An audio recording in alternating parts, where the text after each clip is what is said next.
Hai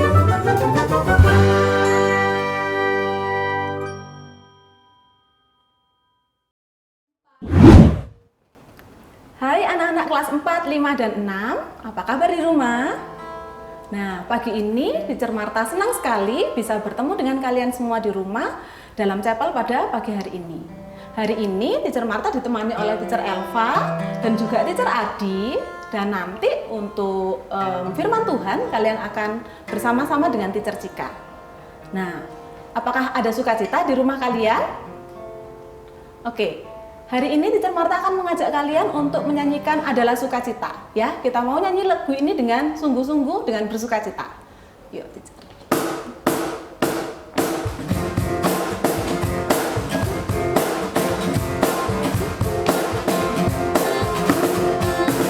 Adalah sukacita di hatiku, di hatiku, di hatiku adalah sukacita di hatiku, di hatiku selalu aku gembira bersukacita, kasih Yesus ada di dalamku, aku bersyukur bersukacita, kasih Yesus ada di dalamku, adalah sukacita di hatiku, di hatiku, di hatiku adalah sukacita di hatiku, di hatiku selalu aku bersyukur bersukacita, kasih Yesus ada di dalamku, aku bersyukur bersukacita, kasih Yesus ada di dalamku, aku bersyukur bersukacita, kasih Yesus ada di dalamku, aku bersyukur bersukacita, kasih Yesus ada di dalamku, kasih Yesus ada di dalamku, kasih Yesus ada di dalamku.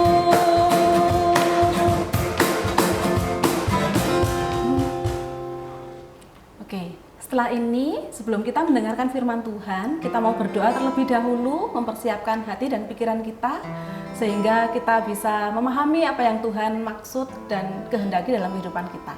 Mari kita satu dalam doa. Tuhan Allah Bapa kami yang di surga, kami bersyukur Tuhan untuk waktu yang indah ini, kami boleh bersama-sama bersekutu, kami boleh memuji, memuliakan nama-Mu, dan sebentar lagi Tuhan, kami akan mendengarkan firman-Mu yang akan disiaringkan oleh Teacher Cika. Biarlah Engkau menolong Teacher Cika, sehingga apa yang disampaikannya boleh menjadi berkat atas kami semua. Engkau menolong kami untuk boleh melakukan kehendak-Mu, dan biarlah kami boleh menjadi anak-anak yang menyenangkan hati Tuhan. Terima kasih Tuhan, dalam nama Tuhan Yesus kami berdoa, haleluya, amin. Kita akan angkat satu pujian.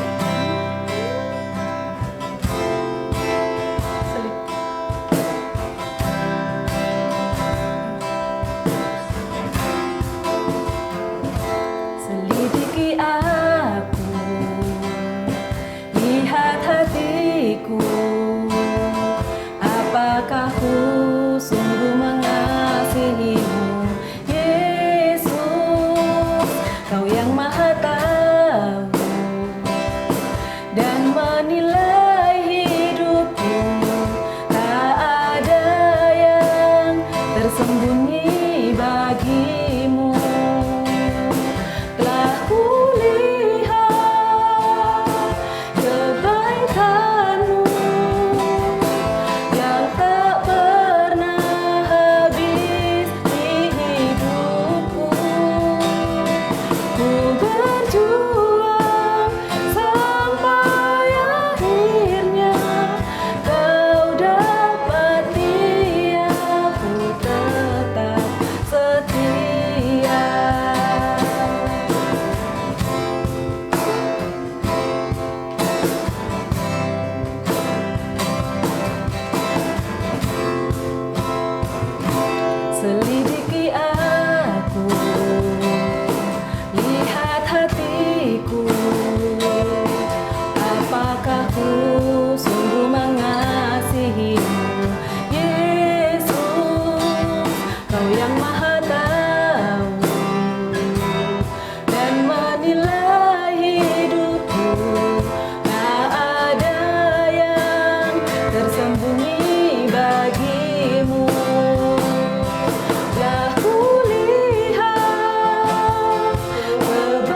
semuanya, ketemu lagi dengan Teacher Cika di Chapel kelas 4 sampai kelas 6.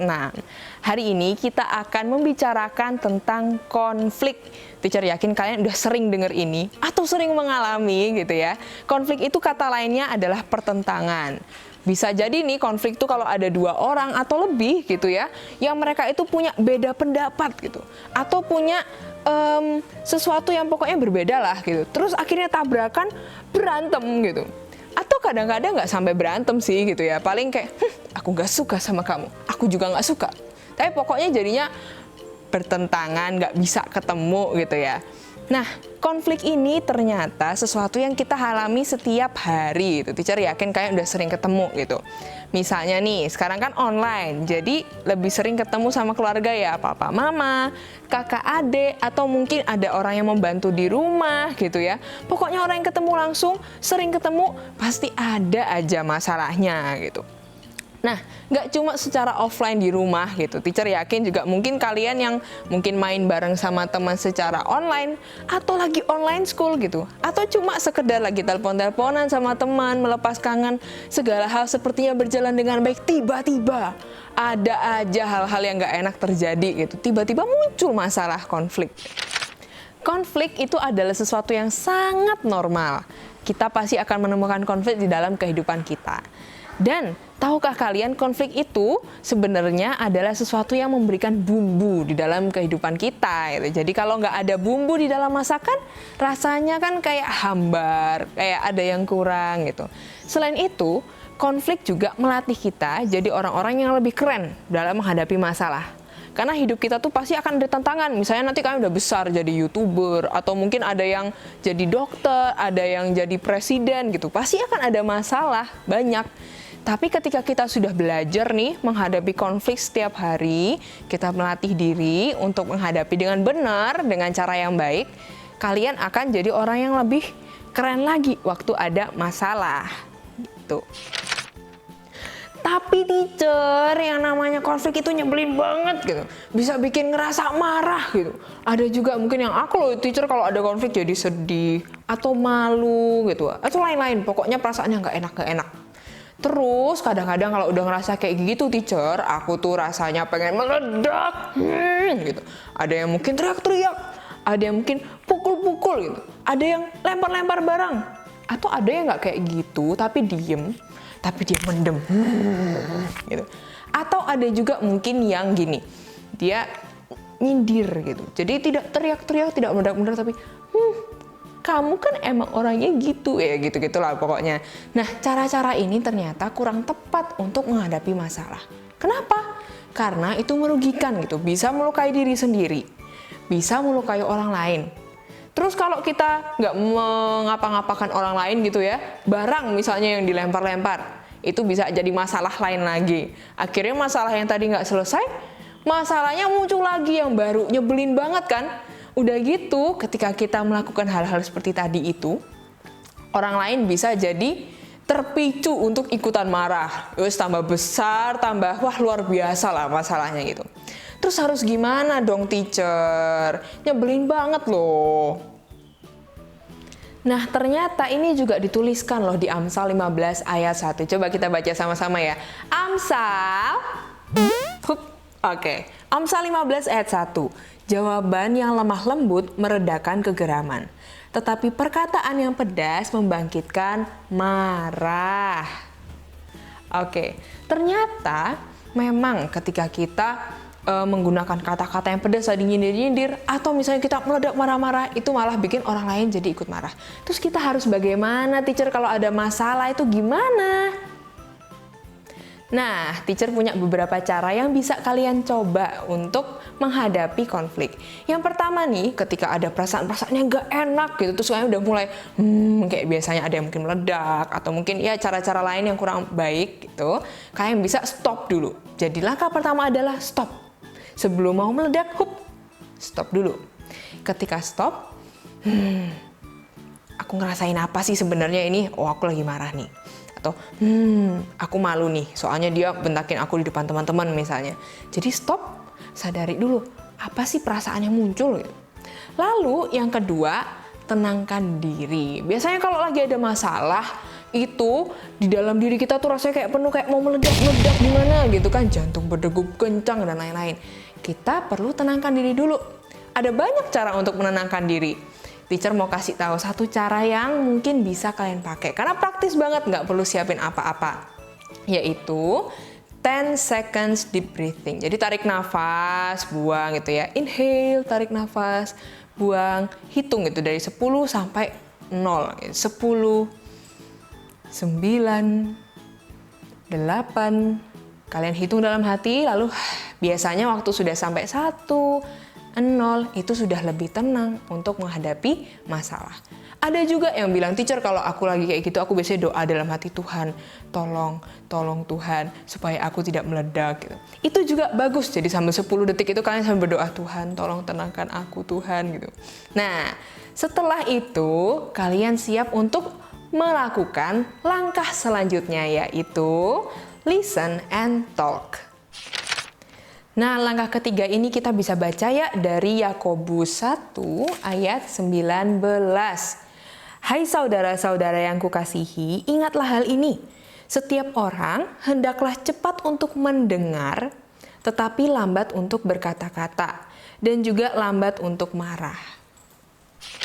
Kita bisa lihat ternyata di Yakobus juga dituliskan, penting banget untuk mendengar. Mendengar ini bukan cuma sekedar ya udah kamu ngomong aja, nanti aku pokoknya nungguin aja giliranku buat ngomong. Atau misalnya dengerin, iya ngomong aja, nanti aku cari kamu salahnya di mana. Bukan mendengar yang seperti itu, tapi benar-benar mendengar dan memahami apa sih yang mau disampaikan sama orang tersebut. Loh tapi aku tuh udah pengen marah-marah teacher, aku udah pengen marah-marahin dia soalnya dia nyebelin, dia A, B, C, D, E, F, G gitu ya. Nah, ketika kita banyak mendengar, kita berusaha memahami, itu menjadi keuntungan buat kita. Karena kita jadi lebih bijaksana nanti, oh ternyata dia itu merasanya seperti ini.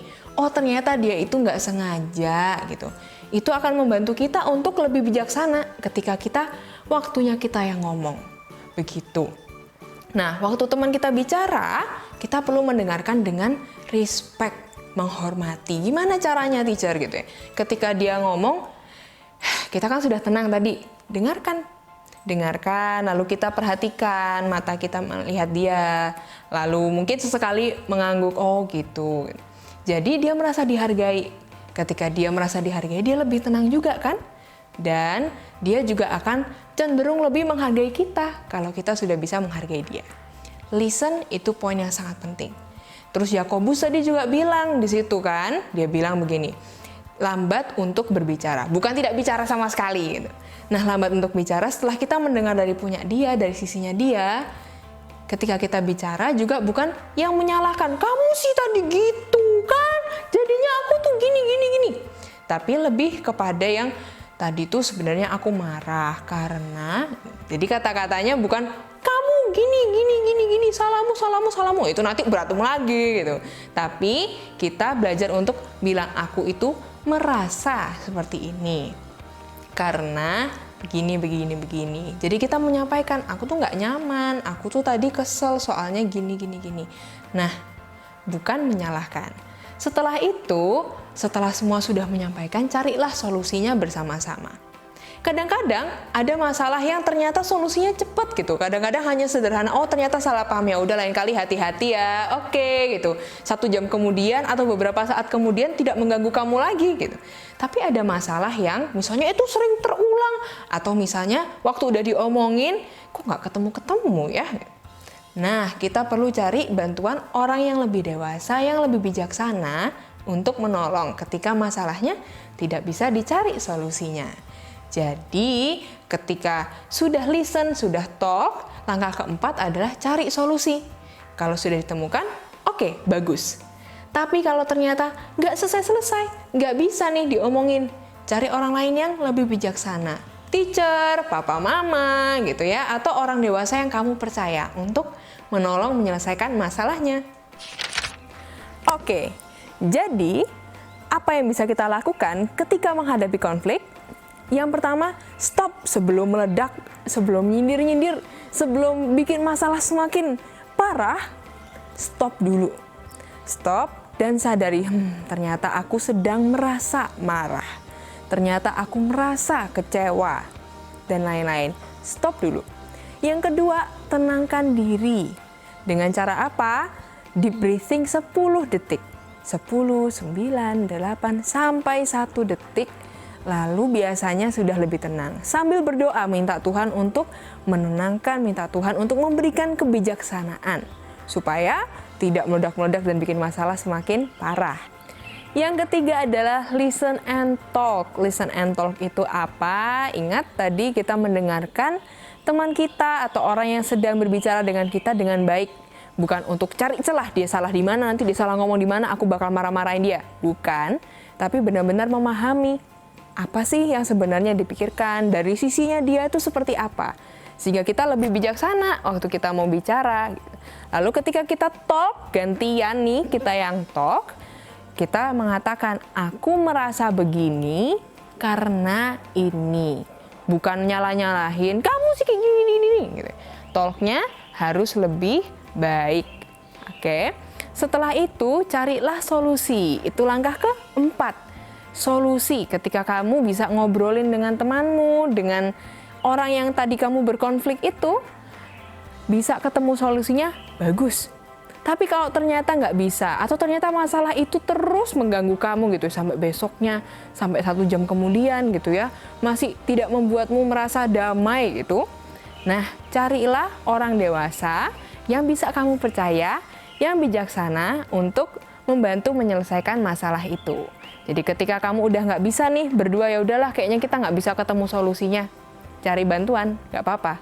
Karena Tuhan meletakkan teacher, Tuhan memberikan kamu orang tua, orang-orang dewasa yang bijaksana itu untuk menolong kamu ketika menghadapi konflik. Oke, jadi yuk kita sama-sama belajar menghadapi konflik dengan cara yang lebih baik dan sesuai dengan firman Tuhan. Mari kita berdoa. Selamat pagi Tuhan, terima kasih untuk penyertaan-Mu, terima kasih untuk firman hari ini, kiranya Engkau berkati agar firman yang kami dengar ini bisa membantu dalam menyelesaikan masalah, berikan kami kebijaksanaan, ajar kami untuk lebih tenang dan juga menghargai orang lain walaupun sedang berkonflik. Terima kasih Tuhan, kiranya Engkau yang terus menyertai kami, Engkau yang berikan kami kebijaksanaan dalam menjalani hari-hari kami. Di dalam nama Tuhan Yesus kami sudah berdoa, haleluya, amin. Oke, sampai ketemu di chapel berikutnya. Dadah!